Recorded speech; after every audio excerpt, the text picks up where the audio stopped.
Here she is. Oh my gosh, she's beautiful. This is a portrait bust of Queen Nefertiti. She was the major wife to Akhenaten. So remember, he has many wives, but she is in the hierarchy of wives, she is the first. Now Nefertiti, her name literally translates to the beautiful one has come. And we can see that is not an exaggeration. She has this timeless elegance and beauty that is hypnotic. This artwork we're looking at is sculpted of limestone and then has been fleshed out with plaster and then painted. We believe the artist to be Thutmose. And this statue we think is his because it was discovered in his artist studio at Akhenaten. So based on its location of discovery in the artist studio of Thutmose, we believe Thutmose carved the statue of Nefertiti. It is amazingly well preserved. The paint still remains almost completely intact, and portions of it have been damaged, but I'm like speechless. She's just gorgeous. She is, let me get to this one again. She is missing an eye. Okay, she's missing a little bit of her ear and a little bit of her eye, but while the ear was damaged and she did lose the ear, the left eye that she's missing actually is not missing. What we think this model served as, this statue of Nefertiti, we think this served as an artist model or a reference model. That's what I want to say.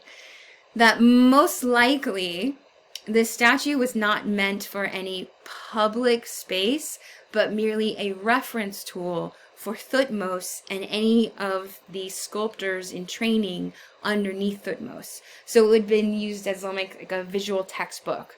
If you're hired, or when you're hired to sculpt Queen Nefertiti, these are the proportions. This is how she has her eyes, her nose. This is the length of her neck. This is her official crown. This is how you will sculpt her. So it's a reference tool.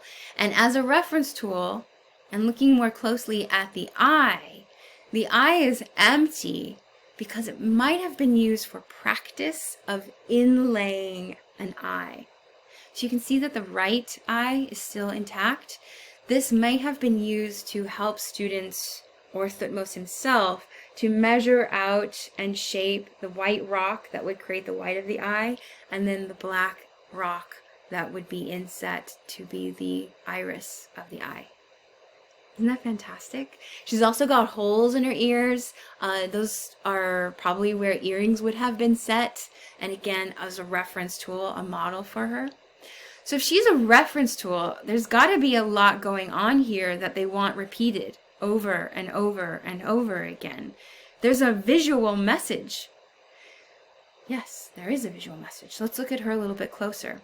She wears this beaded necklace. Obviously, it's not a real beaded necklace, but it does give us a glimpse at the kinds of jewelry styles that were in fashion, especially for the royals at this time. This is a reference for us, art historians, because most of this stuff has been lost. Most of this stuff was looted in the ancient world. So to have this painted replica is extremely helpful. She also wears this crown. Now, I told you that the Egyptians had lots of crowns, but this specific crown is unusual, not unusual, unique to the Amarna period. We don't see this crown previous, and we don't see it after this period. We call this type of crown a platform crown because it does look like a platform.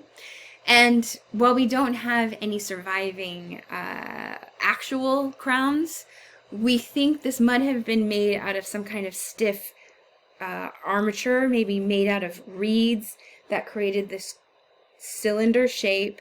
And then the blue that you're looking at here, this dark blue, probably was some like leather, some animal hide that had been dyed blue and then wrapped around the cylinder shape.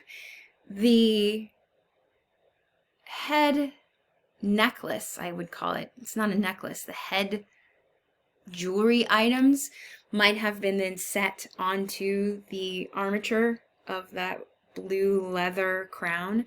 What's missing here are the protective figures of the cobra and the vulture that symbolize Upper and Lower Egypt. It's attached to her head by a golden linen band or a piece of fabric.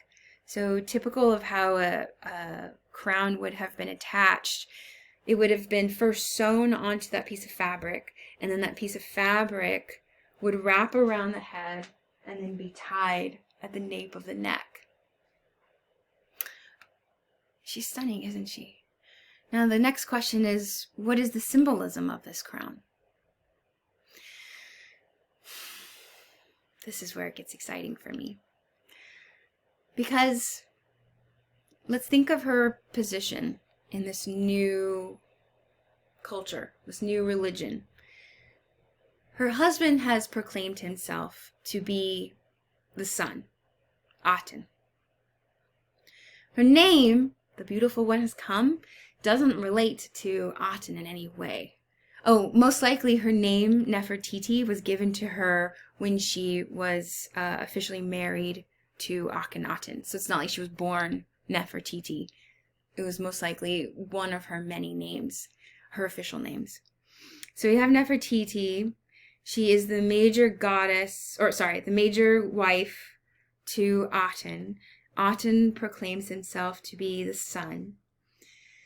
This unusual platform crown has this band of blue with a line of golden thread. What archaeologists and art historians suppose or surmise is that this might represent the sky. Giant, vast, blue sky over Egypt. The golden band is the golden sands of Egypt. Now, if we understand this to be the horizon line of Egypt and the sky, think about her role with Aten. If her husband is the sun, where does he live? He lives in the sky. So what we have is this relationship of king and queen, sun and sky. She serves a vital role in this new faith, and one that we still today are trying to read and discover or uncover. Visually, she is an expression not only of beauty, but of balance and perfection. Perfection not just in her beauty, but her perfection in her role and her duty as queen and sky. To emphasize this balance, I've drawn a line here. So you see how the line of her neck perfectly aligns with her jaw and the tapering of the platform crown, and they end in the ligaments above her collarbone.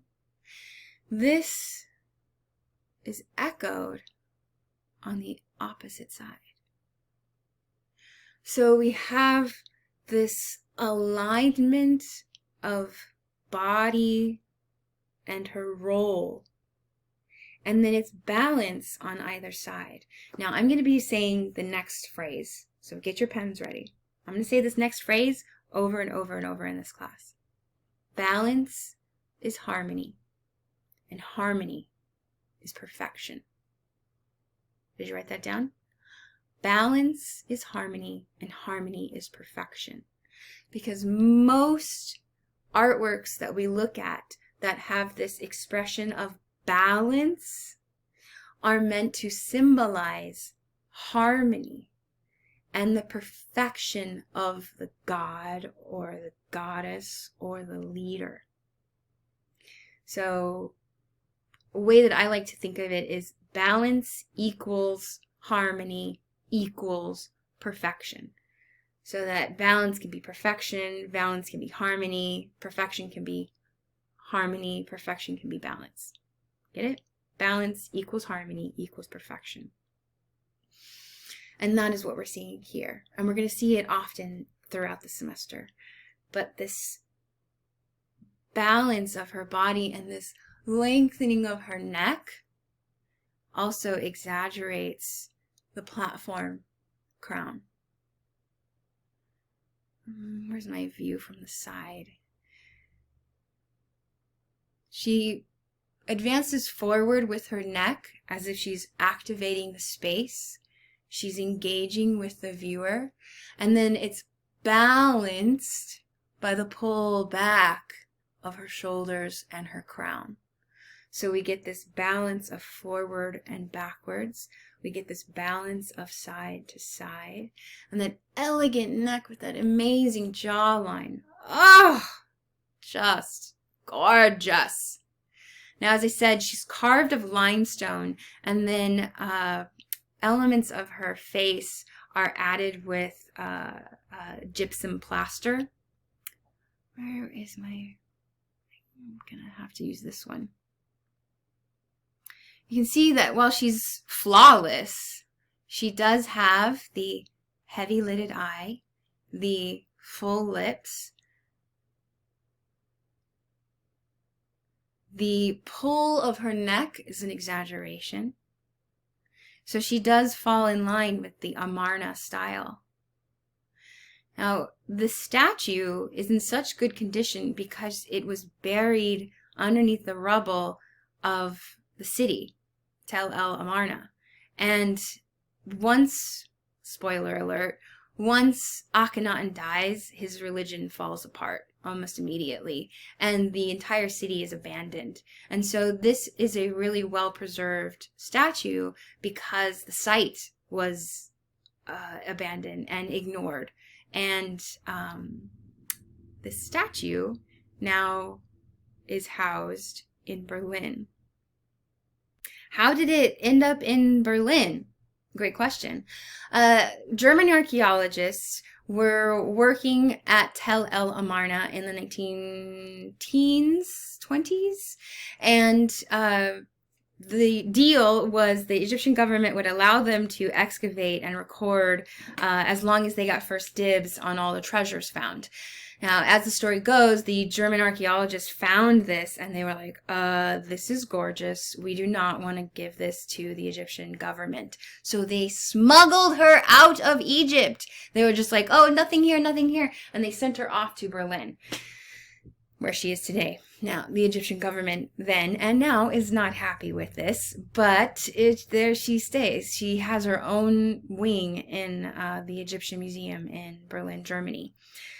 The story of her and others, I don't know if I mentioned this in my first intro video, but this book here, Loot, it's a little dry, but she's on the cover because the stories that are told here, not just about Nefertiti, but other artworks and the looting, kidnapping, taking of artworks and away from their original locations into these European museums. So if you're interested, Loot.